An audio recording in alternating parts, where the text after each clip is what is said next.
God bless America. Hello, everybody. I am the Talk Radio Protege. This is the Protege program. Welcome back. We're here today to talk about the Alabama special election. And if the webpage will cooperate, I'll scroll up to the headline. All right. So, Roy Moore loses in the Alabama special election. It was a pretty hefty shock. Historically speaking, a Democrat senator hasn't won in Alabama for about 25 to 30 years. So obviously a lot of people are kind of surprised by this result. Some people are thrilled. Some people are looking for answers, asking all the hard-hitting questions, and everybody is pointing fingers at who that we have to blame for this loss. Now, first I wanted to look at the at the numbers for the results. This is from an Alabama website, AL.com, and as you can see here, there were more write-in votes than there were the difference between the victor, Doug Jones, and his opponent, Roy Moore. I don't know what kind of signals this should be sending. I'm not sure. I know that there were some calls for people to write in Senator Jeff Sessions. There were calls to write in Luther Strange. There were calls to write in basically anybody but Roy Moore, and for all the Republicans to do that. Obviously that didn't happen, but enough people wrote in votes instead of casting them for Roy Moore that he lost. You know, assuming that all of the write-in votes should have been votes that went to Moore, then whoever were the people that convinced people to write in other candidates are the people that we should blame. Not saying that that is correct, just pointing out that that is the gap. The gap is 2% of the voting population. Because the gap is so small, I am calling Alabama as not at risk, at least not as much, not more than any victor state is under normal victor circumstances. There is a phenomenon, I think, in politics where the winning party suffers losses in the following elections and the off years. The victors get complacent. They don't work as hard for the votes and the victories that the losers do. The losers, of course, then put their best foot forward in the coming elections, trying to reclaim some of that lost ground. And I think that is part of what we're seeing here in this election. I think if Hillary Clinton wins, first of all, if Hillary had won, then we wouldn't be talking about this seat. If Jeff Sessions hadn't left his seat, we wouldn't be having this election. So, hindsight's 2020. Looking back and saying, well, if we had known Jeff Sessions was going to recuse himself from anything touching the Russia sphere, and therefore we wouldn't have pulled him from his Senate seat, and therefore we wouldn't have had this election.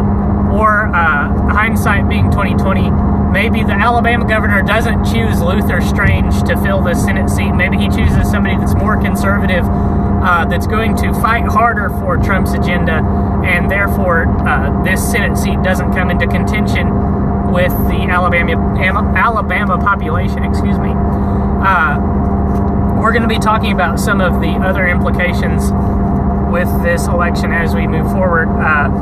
But for starters, I just wanted to offer that this is a very, very slim victory. I don't think this indicates that Alabama is at risk in its other Senate or House of Representatives seats. If you're a Republican incumbent in Alabama, as long as you're not seen as one of the establishment, your seat is safe. I think is what we should take away from this election. I don't think that this is indicative of anything else nationally. Much, the Democrats were ready to write off all of the, I'm getting ahead of my notes, but the Democrats were ready to write off all of the other elections that have happened up to this point, all of the Senate and House of Representatives elections that happened as not important on the national scale. But this one is indicative of 2018.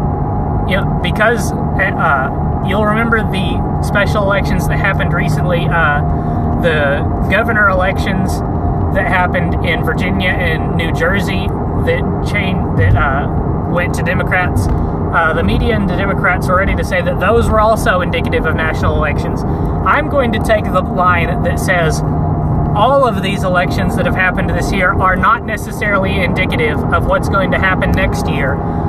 There's still a lot of time. There's still a lot of campaigning to be done. A lot is still up in the air for 2018. And I don't think that this election is indicative of the direction that Alabama is heading. Now, let's go to this Reuters story. There are several pull quotes from different individuals that I wanted to look at. The first is from DNC Chair Tom Perez,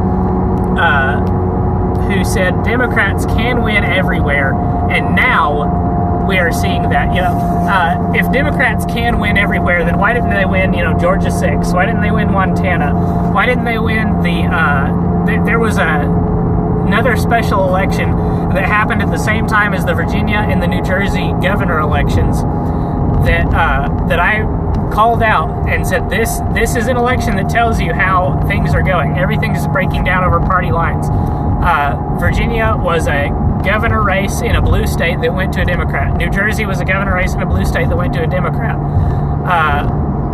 There was a Utah representative election in a red state that went to a Republican. Things so far, this is the only surprise that we've had. This is the only changing of the guard that we've had thus far, is this Alabama election. And, it only took the Democrats 3 tries. 3 times they said, this is the election. This is going to indicate that Republicans are ready to atone for their sins, are ready to throw Donald Trump out the window. This is the one. This is going to be indicative. They said that about Georgia 6. They said that about Montana. They said that about Alabama. And it has now happened in Alabama. They didn't say that as much with Alabama. I think hedging their bets. I think they believed that Roy Moore was going to win. And now that it hasn't happened, everybody is all over this, saying this is the one. This is indicative of how 2018 is going to go. Never mind Georgia 6, never mind Montana, never mind the fact that the elections last month broke down along party lines. None of that matters. This one is indicative. This is the one. And I'm just not ready to swallow that pill.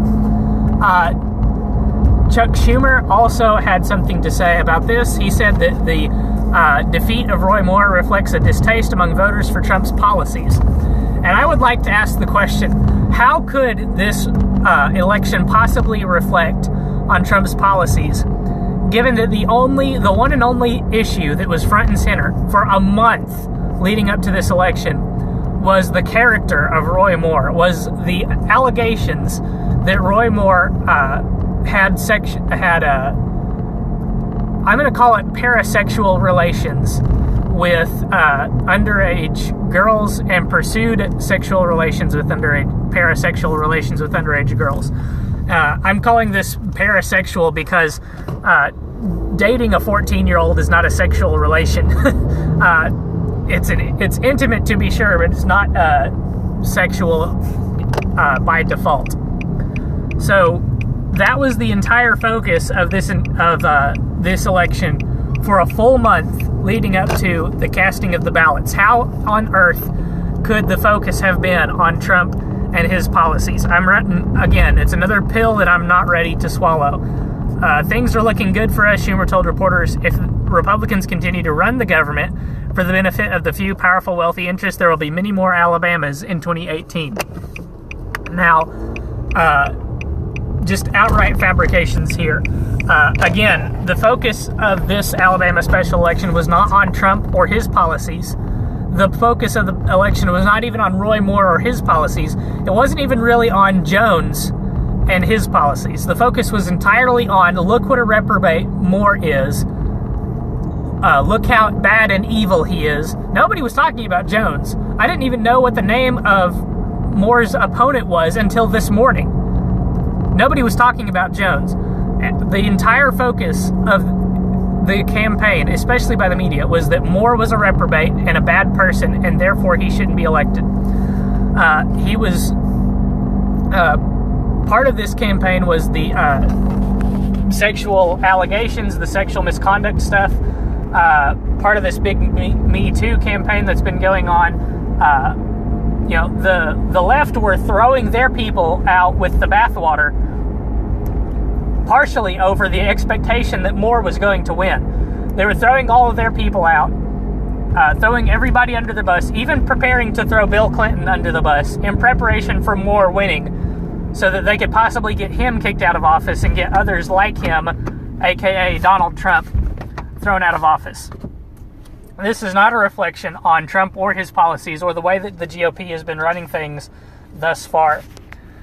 And then the president weighed in on this whole situation. He said that he had supported Luther Strange in the primary because he didn't think that Roy Moore would win in the general. Therefore, he was right. Now, I can't verify that Luther Strange received the bump that Donald Trump said he received in the primary after his, endorsement. I can't verify that Trump said before the general election that Moore wouldn't win. But what I can tell you is that this is not a reflection on Trump, regardless of whether or not Trump endorsed Roy Moore or wouldn't have endorsed Roy Moore, whether or not Trump had called on Moore to leave the election or not. This election was not about Trump. This entire movement that has been going on has not been about Trump. The movement that Trump has alluded to throughout the election and after the election has not been about Trump. It happened before Trump, and it will continue after Trump, assuming that things continue to go the way that they go, assuming that we continue to make improvements the way that we've been doing things. Any Republican with a pulse and brainwaves that didn't have the kind of allegations that Roy Moore had against him, that didn't have the deck stacked against him the way that Moore did, was going to win this election. We'll be unpacking more of this stacked deck statement as we continue, but for now I want to move on to a statement from Representative Bradley Byron, I'm going to say Byron, who said it has zero to do with Donald Trump. He calls the race a purely weird, unique election. Now, in the coming months and in 2018, this is going to show that the Alabama race was not a unique election. And I'll get into more of why that is in a moment. But I do concur with Byron that this was not about Trump. Trump wasn't even brought up. Trump didn't do a lot of campaigning for Moore. This had nothing to do with Trump. And I do not think that that's just wishful thinking on my part. I don't think I'm just saying that to make myself believe it. Now, the next place I want to go is to this Wall Street Journal story, because I think they are playing into the narrative with this column. The editorial board, the Wall Street Journal is understood to be more right-leaning than other publications, but this one goes full bore for the Democrats. Let us see here. The first thing that I want to call out is the result is a painful lesson for the Alabama Republicans who nominated Roy Moore in the September primary, but it's also a useful act of political hygiene for the National Republican Party, given the accusations of sexual misconduct against the former judge. So what is the lesson? What's the lesson they want us to take away from this? Well, I think the lesson that they want us to take away from this comes in that second sentence, that sentence about sexual misconduct. The lesson is, don't vote for people with sexual misconduct allegations. Better yet, don't even nominate people with sexual misconduct allegations. Don't bring these people into the sphere because they're just going to lose. Not only that, they shouldn't even run in the first place. That is what I think is playing into the Democrat narrative. What the Democrat narrative is going to be in the coming months is that sexual misconduct allegations destroy Republicans. And we'll talk about this more in a few moments. But that's just one lesson that I think that the left and the Democrats want us to take away from this. The other is that the lesson I really think that the Wall Street Journal wants us to take away from this is that we shouldn't nominate candidates who espouse policies that Roy Moore espouses. That is the traditionalist, conservative values, the kind of values that people like Ted Cruz, that people like the Tea Party espouse. They don't want us to elect those kind of people anymore. Those kind of people lose the way that Roy Moore lost. Forget the fact that Roy Moore had the sexual misconduct allegations. That's irrelevant. And I think in the Wall Street Journal's mind, that's irrelevant. That's icing on the sexual misconduct is icing on the cake. The real heart of the issue is that Roy Moore was a conservative, and that's why he lost. The misconduct was icing. The misconduct is just, extemporaneous. And I think that is the real lesson they want us to take away because of an excerpt from here. Alabama evangelical Christians who supported Mr. Moore over Luther Strange in the primary should know that they have now made a conservative Supreme Court nominee less likely. It's their fault. It's the conservative Christians, it's the evangelicals, it's the traditionalists, it's their fault because they nominated the outsider Roy Moore. They didn't go with the swamp pick. They didn't go with the establishment pick of Luther Strange. It's their fault. It's conservatism's fault. It's traditionalism's fault. This is why I don't think they think the sexual misconduct allegations are significant. They think it's on conservatism. They don't want us to vote for the antiquated issues anymore. They want us to throw that aside and get down with the swamp. Do what the swamp wants us to do.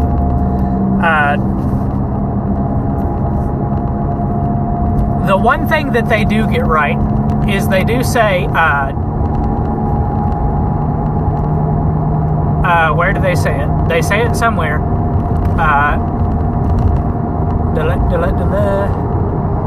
Here it is. They were rejecting an unacceptable candidate in Mr. Moore, not the national GOP agenda. I do think that they got that right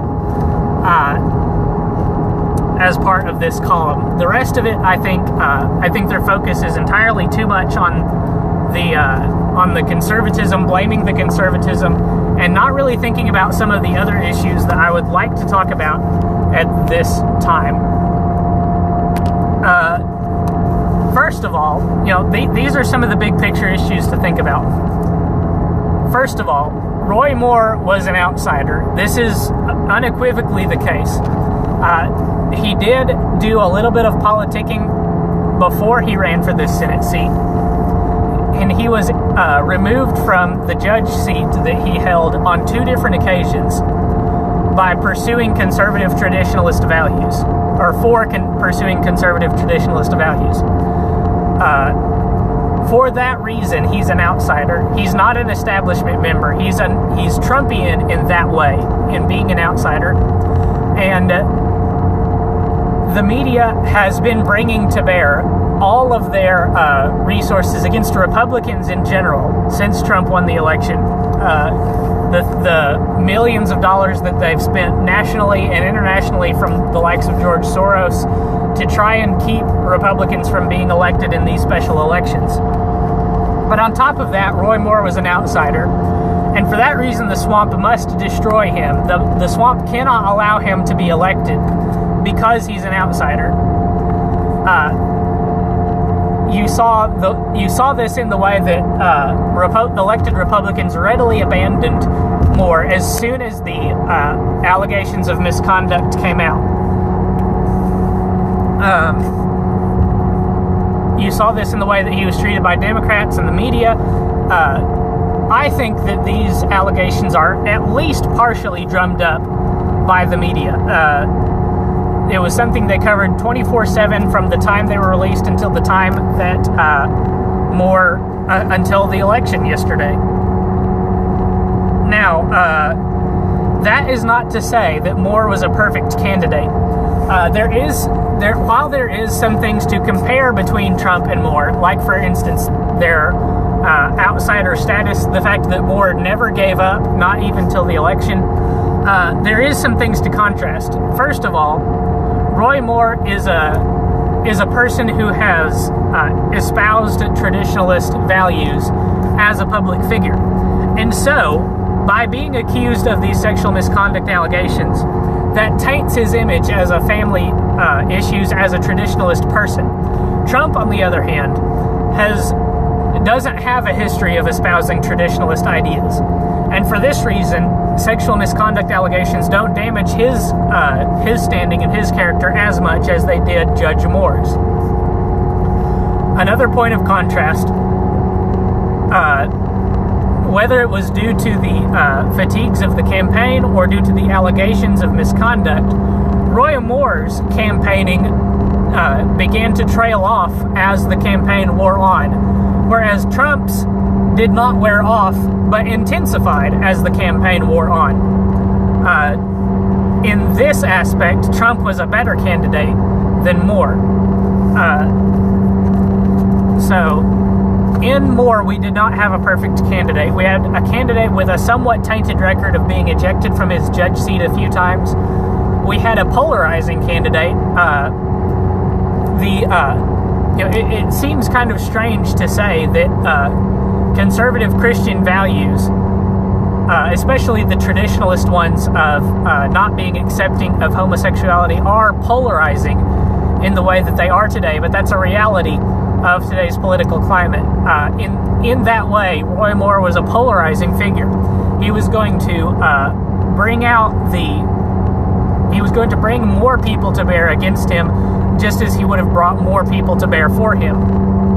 And then we also had the candidate who failed to really follow through on the election. I think Moore tried to rest on his laurels with some of the polls that came out that showed him being ahead 10 points. I think he tried to just let the R next to his name in a deep red state like Alabama carry him through to the end of the election. I think if he had pursued a much more aggressive campaign style in the final weeks of the election, the final days of the election, they would have had a much better chance. I think if he had went out and really pled his case, really worked hard to try and convince people that he was the best candidate for the job in those final days, he might have stood a better chance. Who knows? Maybe it would have made a difference, maybe not. The big takeaway that I think from this election is that Moore losing guarantees that not only will there be sexual misconduct allegations in 2018, there will be more of them, they will be more severe, and there will be more efforts put into making those allegations as airtight as possible. Democrats are nothing if not predictable when it comes to the things that help them win. If it worked once, they're going to do it every single election to every Republican candidate that steps forward, especially the ones that make it to the general elections. Because Roy Moore can be perceived as being taken out by these accusations of sexual misconduct, every single Republican in 2018 that runs for office is going to face these accusations, especially the ones that run for national office.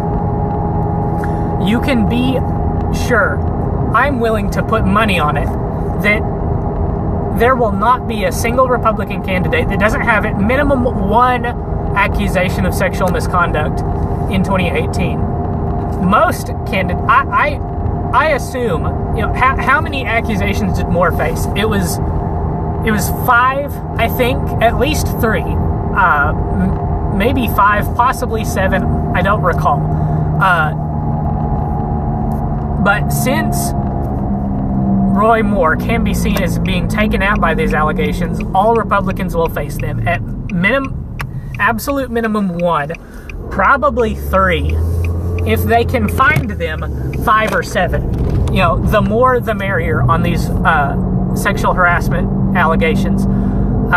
If they have a kernel of truth to them, they will be pursued vehemently and to the ends of the earth by the media. Now, I think there was one more point I wanted to bring up, but I didn't write it down. It's on the tip of my tongue.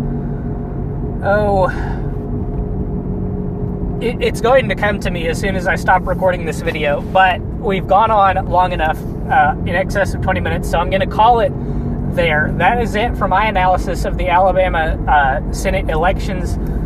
If you have any questions or any thoughts whatsoever, let me know in the comments. More importantly, make sure you subscribe and hit the bell for notifications. There will be a video coming about the tax reform deal that was struck in committee. This happened just today. Not many details have come out thus far, but I am going to be doing a video on that tomorrow, so you won't want to miss it. Make sure you subscribe and hit the bell, and come back to hear more analysis with us tomorrow. Until then, good night and God bless.